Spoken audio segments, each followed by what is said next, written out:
Okay, so unfortunately, I left my computer at home. We have three here, but none of them will take the place of that one. That's the issue. So, but that's not going to slow me down too much tonight because it's going to be on the wall. So, we're going to talk about humility tonight. Being humble and humility. We'll talk about, some differences of that between that. Of course, Proverbs is full. It's overflowing with wise statements about humbleness and humility, and then the inverse of that, pride, selfishness. There's a lot said about those things. One might really think that maybe that's a fairly prevalent weakness or lack in humanity, okay, if you will. And I know it's not something that we're born with. It's something that we can teach ourselves. Have you ever known someone that sticks in your mind, even if it's many years ago, that you thought, wow, that was a humble person? There is one man that I think about fairly often. And I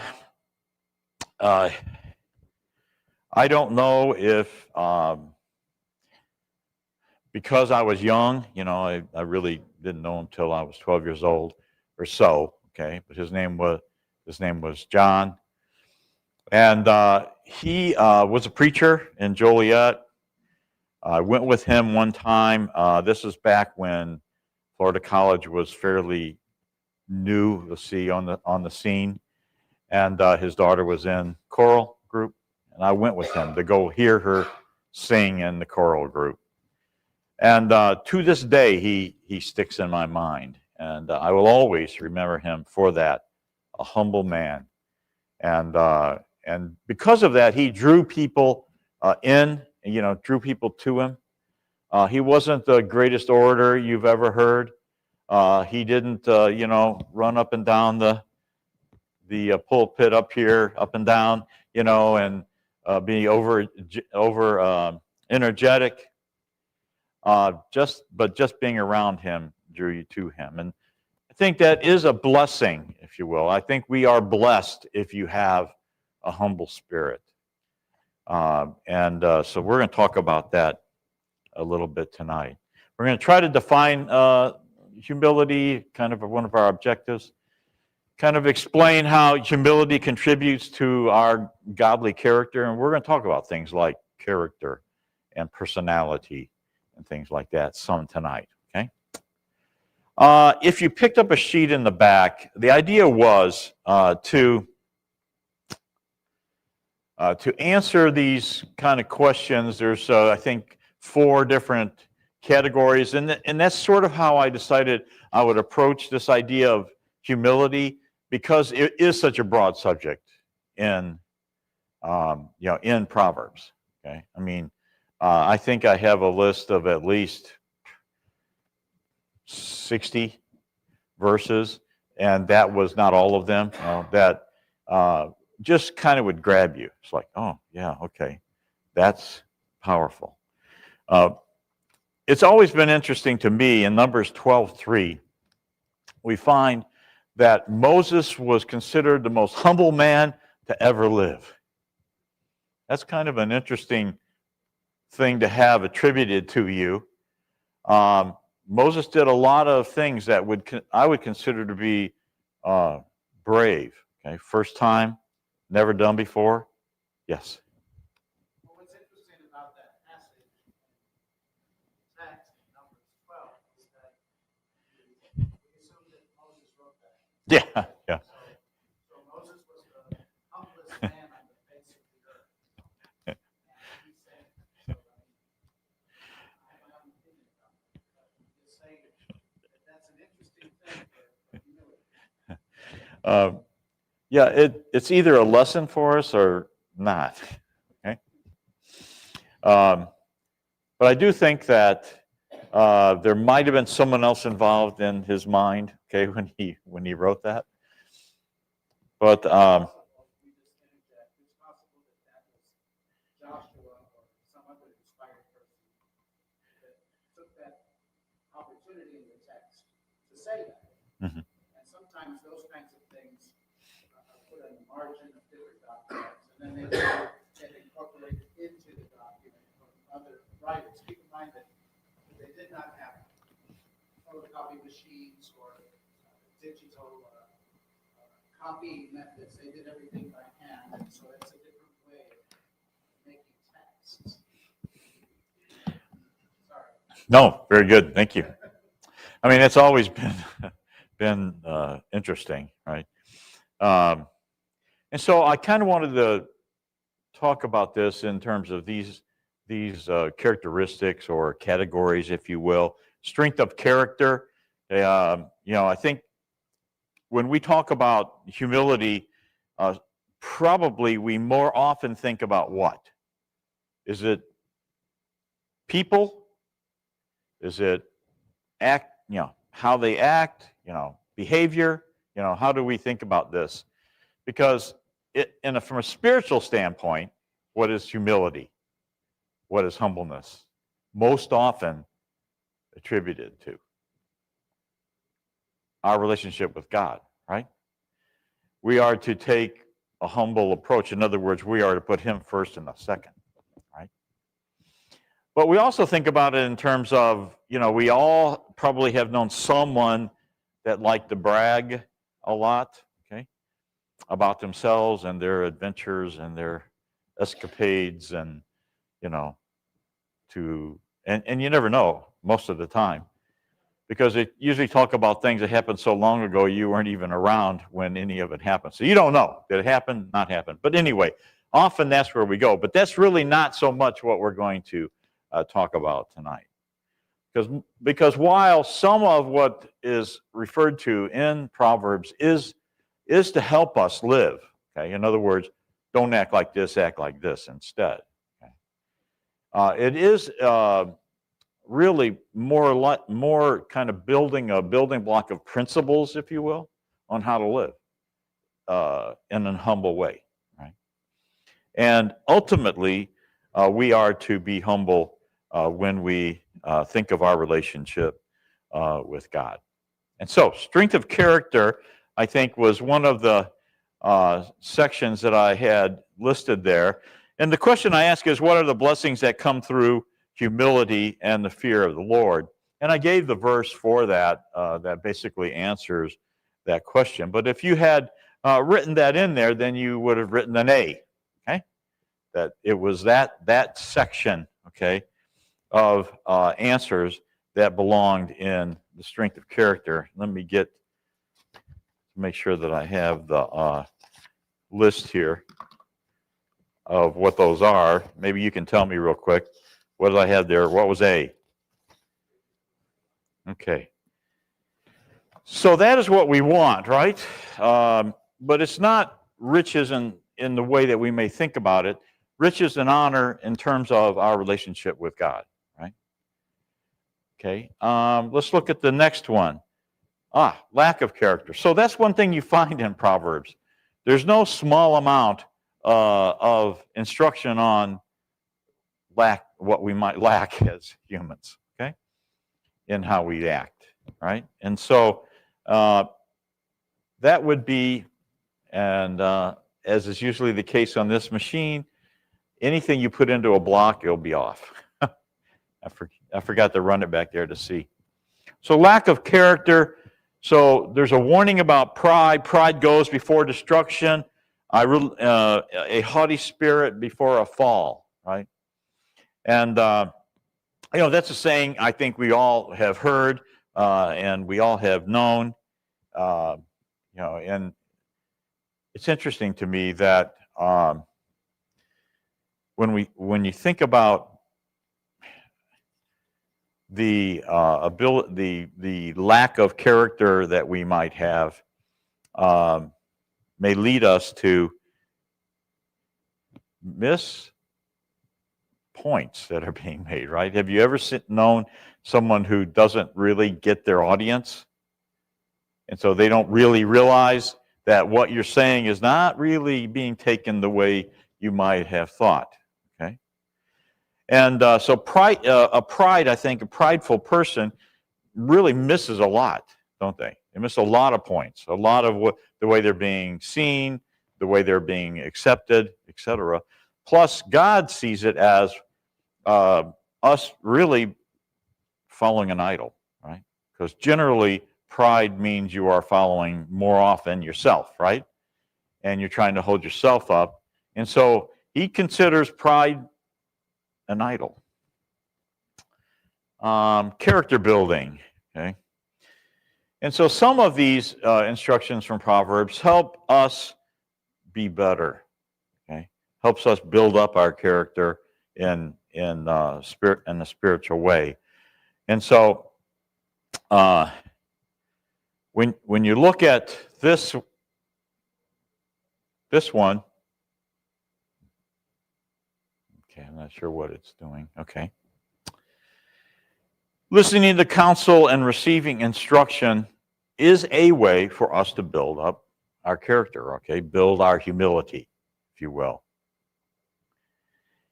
And then the last one, D, value for believers. What happens if someone turns away from hearing the law?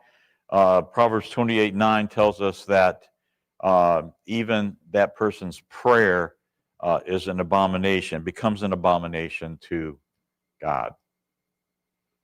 So this is kind of how I'm approaching our discussions for tonight. And then I think there were some questions there at the bottom. So label which category this belongs in, and I will just run down this because we have a lot we can talk about tonight. So I'm just going to go. Can you read that at all? A, B, C, D. Okay. So A, strength of character. The wise in heart will receive commands, but a prating fool will fall. Have you ever looked up the word prating? What is prating?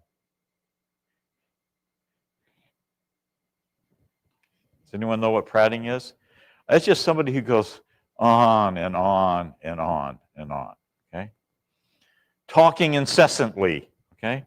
And I know that none of us have that problem. Okay? But if I had that problem, I would be talking and talking and talking.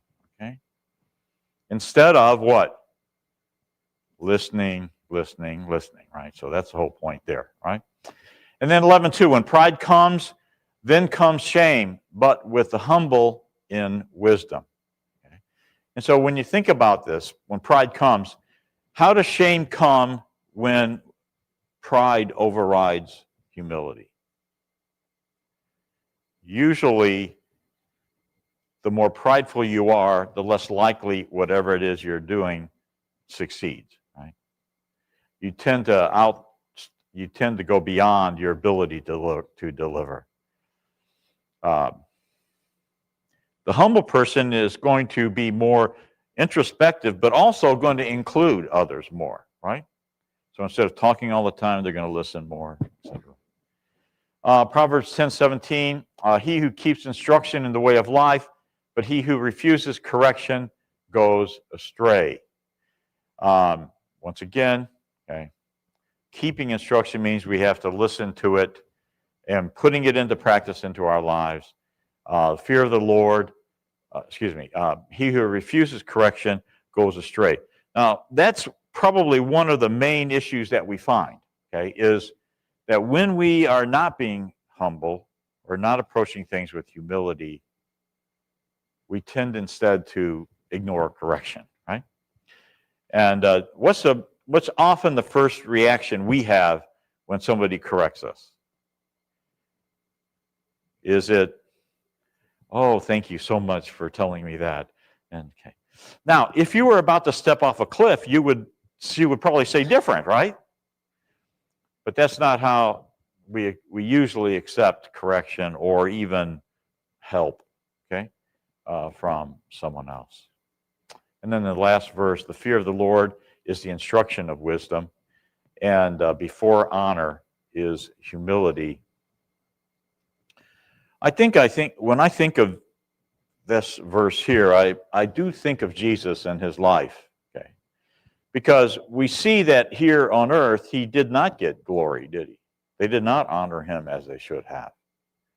And yet, even though it ultimately ended up with him being on the cross, he was exalted in the end by the Father. So if we follow that pattern ourselves in this life, then that's our way to be exalted, is to follow what God wants us to do and not be prideful. Okay, that was just sort of my way to try to get us thinking about this some.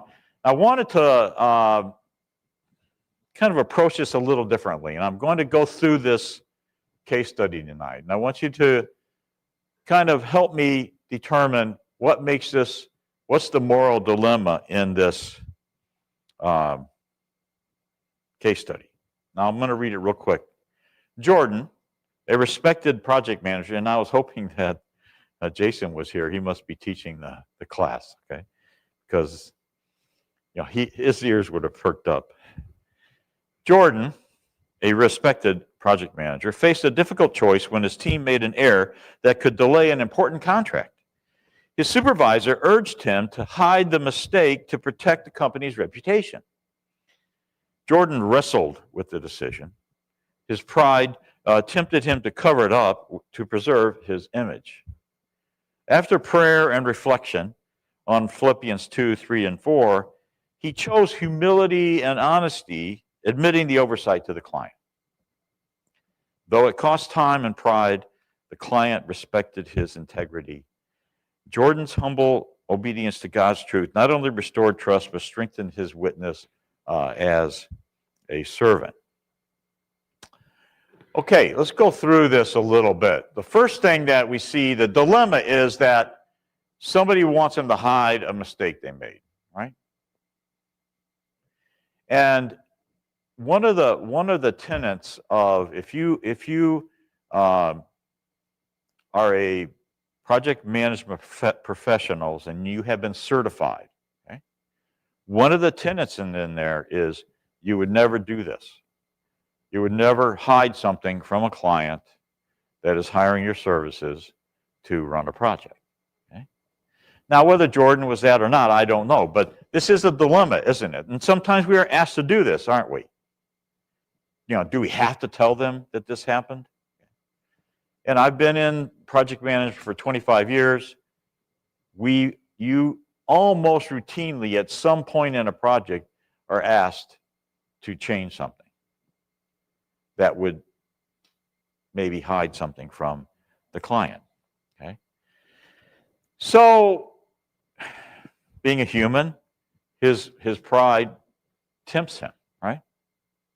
His pride tempts him to cover this up. Help his image, help the company, help him get advanced with that. All right, so that's the dilemma. Okay. I think that's supposed to be preserve his image behind that impossible to read highlight. But after he reflects on this, he chooses humility and honesty instead. Okay? So this, can you kind of a little bit put yourself into his place, okay, in this? This isn't just a project or whatever. We kind of run into this sometimes, don't we? In just everyday life, sometimes, whether it's you're buying a car, a house, etc., there's often, I'm not going to say always, but sometimes you're asked to, pick the rug up, kind of, push it under the rug, right? Sweep it under the rug, as the saying goes. Okay, but he instead chose to admit his oversight. The client respected that integrity, and I think you'll find that more often than you won't. Okay, that if you're honest, you'll be respected for that honesty. Now, your boss who asked you to do this may not reward you for that.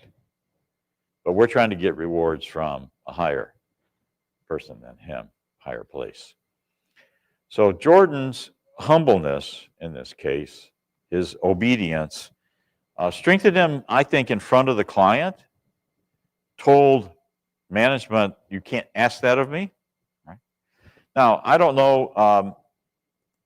My dad worked in a construction field his whole life. Okay, from the moment he got out of the Navy until he retired. They're not always the best people to work around. Okay, well, I'll leave it at that. Okay, some of their practices, their language, their outlook on the world, okay, et cetera, is not the greatest. But I heard someone, and I don't remember who it was, recently say that when my workers were around me, they changed their behavior. Now, I'm sure when my dad was, before my dad became a Christian, which was, he did around age 30, 29, I think,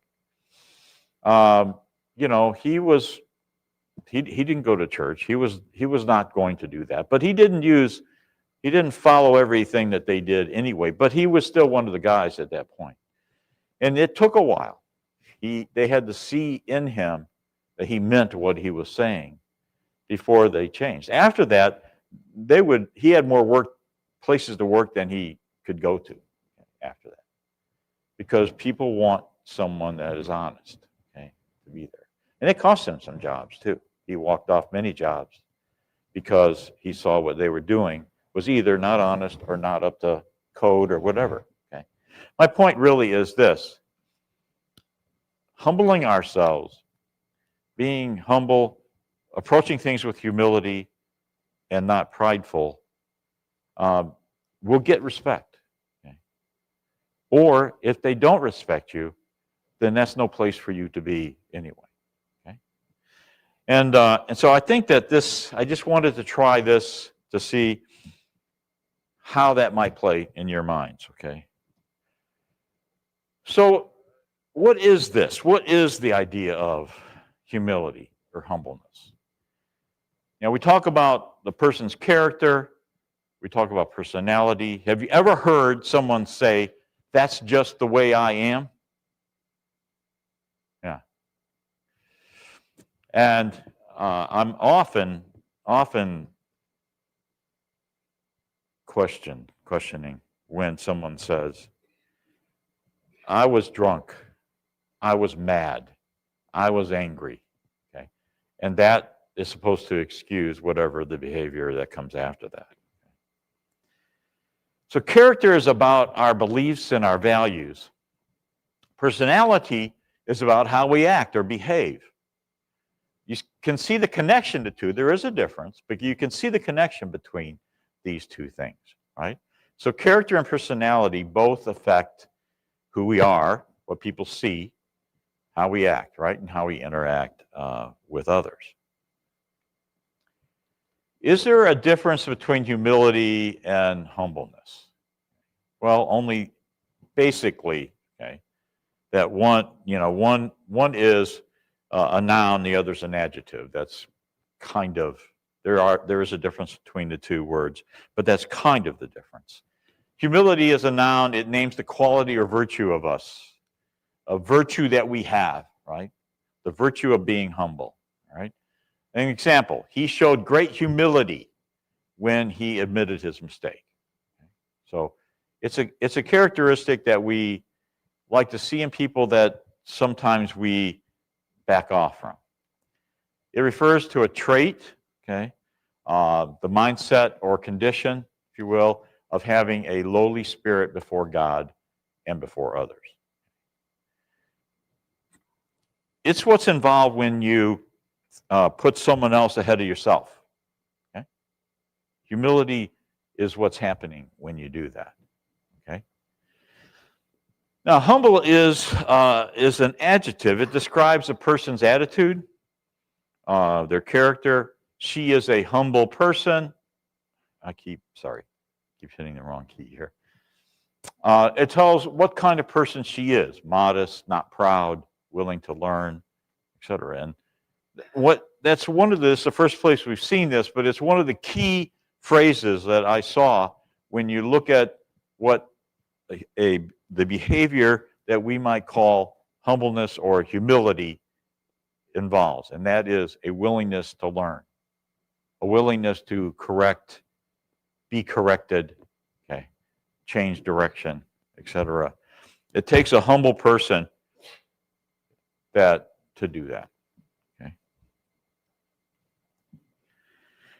So the Bible defines, or a biblical definition, let's put it that way, of humility. Recognition or dependence on God, placing others above ourselves, submitting to God's will. And I had this in the notes on my computer, and it's not coming up on here. So let's look at just a couple of these real quick, okay? And because James, I think, has a couple of lessons that we can learn from him, okay? James 4:6. Okay.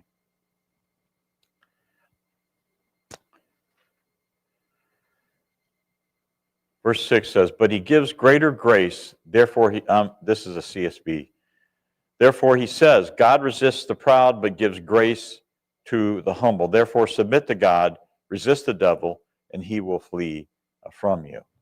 And so the proud is going to be resisted, and the proud's also not going to submit to God, and therefore they're not going to flee or resist the devil, right?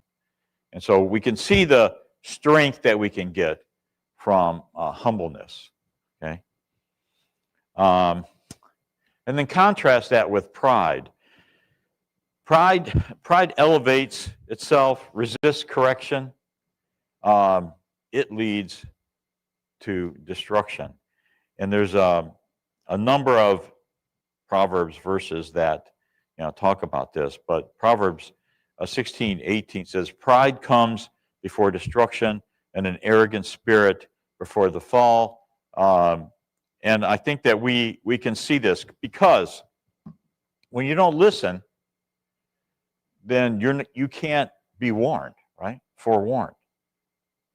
And it's kind of like going back to childhood. When you're a child, and I remember this with some of our grandkids, they'll climb on something and start walking along it, okay? You might tell them numerous times, don't do that, get down, watch out for this, but they're going to do it anyway, and they get up there and they do it, and they fall, okay? That's kind of like how we act sometimes. We're warned, but we won't be humble and change, right? And so and in that way, that's a definition of the word proud, okay, being prideful. Okay, let's look on at some other uses of the term. Proverbs 11:2, "When pride comes, then comes shame, but with the humble is wisdom." Pride. Have you ever been involved in something where someone's not listening, and so they make a statement before everyone that's in fact not true, and they were warned? Someone's trying to get their attention, etc. They wouldn't listen, and so on. Kind of in that way, when pride comes and makes us have, let's say, a haughty attitude where we're not going to listen to anyone, often the result of that is you're found to be not true. That's one way. You know what you're talking about. That's kind of a phrase, a modern phrase, okay? You don't know what you're talking about. And when that happens in front of people, it's kind of shameful, right? And embarrassing. And yet then someone that's humble, and we already said listening is a trait of humbleness, then you might have avoided that, right? Proverbs 22:4, "By humility and the fear of the Lord are riches and honor and life." I think fairly often we see lives that go astray. And as a result of that, in a very real sense, sometimes they lose their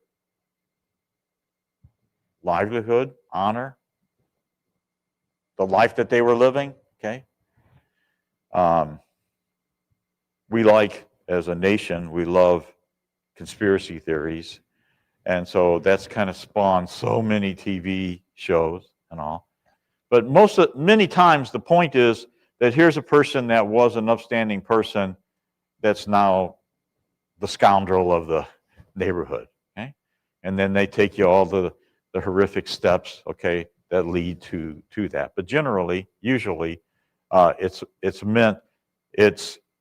you find it that they held themselves at high esteem only to be found a fraud.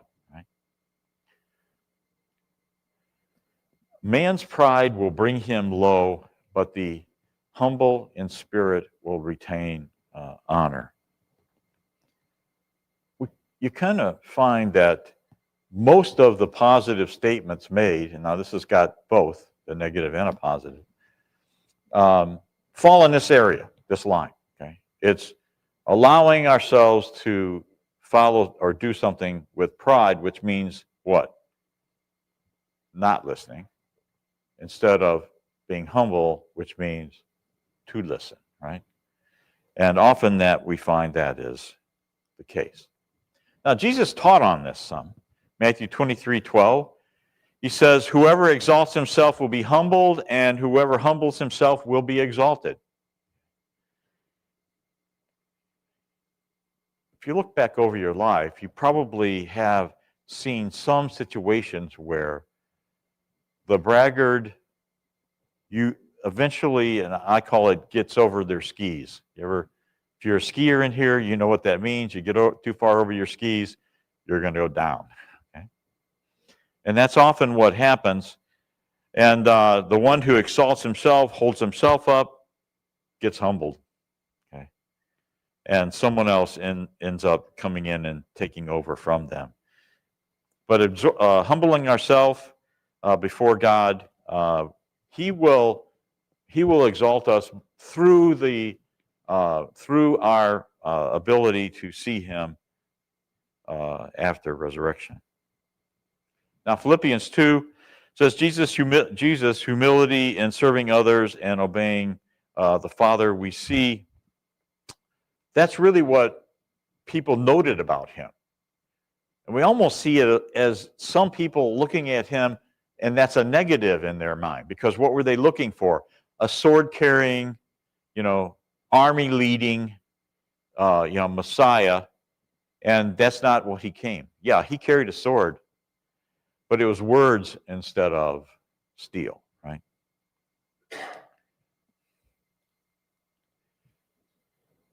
In Proverbs 11:2, it says, when pride comes, then comes shame. But, okay, so I had something under this that you're not going to be able to see. So I'm going to go to here. Okay. The results of a humble character. Pride leads a person to overestimate themselves, to extend themselves, overextend themselves, to claim they can accomplish something they cannot do. But I think if you think of it spiritually, more we ignore what it takes to do what God wants, substituting what we want to do instead for what His need is. We ignore correction. We act independently of God or others, okay, resulting usually in disgrace or failure or humiliation by doing that. Pride blinds a person to truth, brings destruction. We know because we have already read Proverbs 16:18. But with the humble is wisdom. So recognize our dependence on God. We need to be willing to learn, listen, be corrected, change our direction, whatever, okay, we need to do to demonstrate a humble attitude. And then this attitude allows us to gain true wisdom, okay, which is the kind that comes from, reverence of God, right? Living according to what God wants and understanding the order of life that would be following God's law.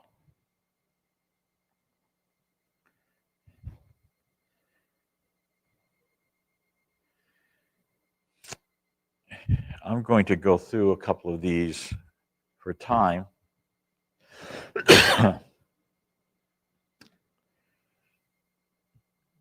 Okay, applying humility daily.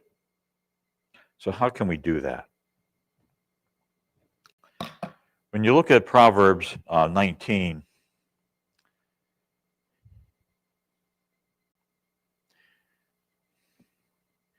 and verse 20, we read, "Listen to counsel and receive instruction, so that you may be wise later in life. Many plans are in a person's heart, but the Lord's decree will prevail." So no matter what we think is going to happen, what God's will is what's going to happen, right? So we should serve others without seeking recognition, thinking about others more than yourself. Submit to God's will, reflect on prideful tendencies, and choose humility instead. So I'm going to ask us to think about this. You don't have to answer, but just think about this. Take these questions home with you. In what area of life am I struggling with pride? Have I struggled with pride? How can you practice humility this week? Which of these verses that we looked at challenges you the most? Think about that this week. So humility is foundational to a godly character. So we see that as basic fundamental need of the Christian. Pride leads us to shame, to destruction. Humility leads us to wisdom and honor. Those two don't mix, right? Jesus is our ultimate example of humility, and we see him willing to give up his place with God and come on the earth and live as a man, allow himself to be put to death for our sins. The ultimate example of humility. Okay, so I wanted to just look at a couple of more verses just to get some of the angles that we see in Proverbs. These are all Proverbs. These are all verses in Proverbs. The first reference, 14:2. He who walks in his uprightness fears the Lord, but he who is perverse in his ways despises him. I think a couple of weeks ago we had the word perverse in one of the Proverbs that we were reading. So fearing the Lord, respecting the Lord, listening to him, etc., is one who walks in an upright manner. 16:5 is interesting. Everyone proud in heart is an abomination to the Lord. That's pretty straightforward, isn't it? Pretty stiff wording. Though they join forces, none will go unpunished. So it doesn't matter. We can collect all all those that are proud in heart all we want to, but it's not going to help us in the end. I'm not saying that person may not excel somehow in this world, but it's after this world is where they will get their punishment. And then the 27:1-2, do not boast about tomorrow. Let another man praise you and not your own mouth. Okay, I like that phrase. Okay. If that is our way of living, okay, where we praise ourselves, how great we are, etc., then this idea of boasting is what Proverbs thinks is happening there.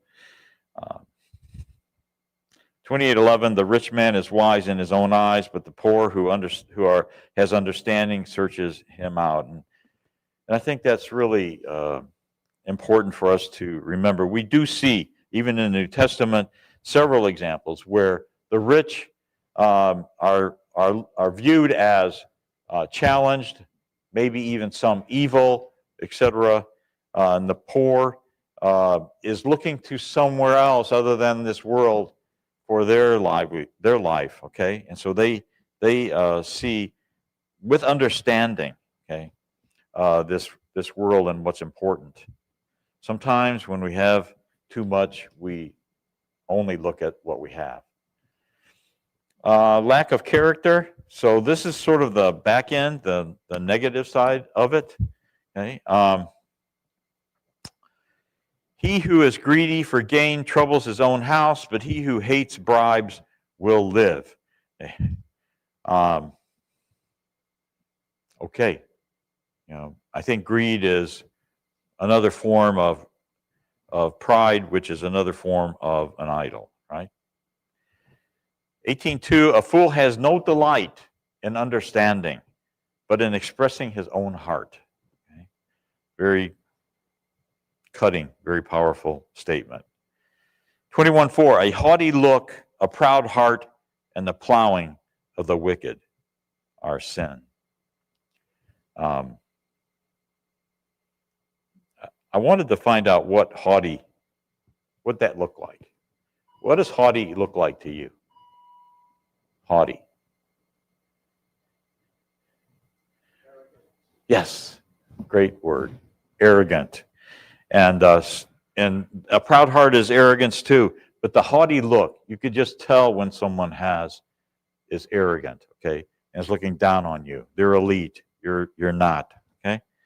Just a couple more things and I'm done. 27, it is not good to eat much honey. I love this verse. It's not good to eat much honey, so to seek one's own glory is not glory. Okay?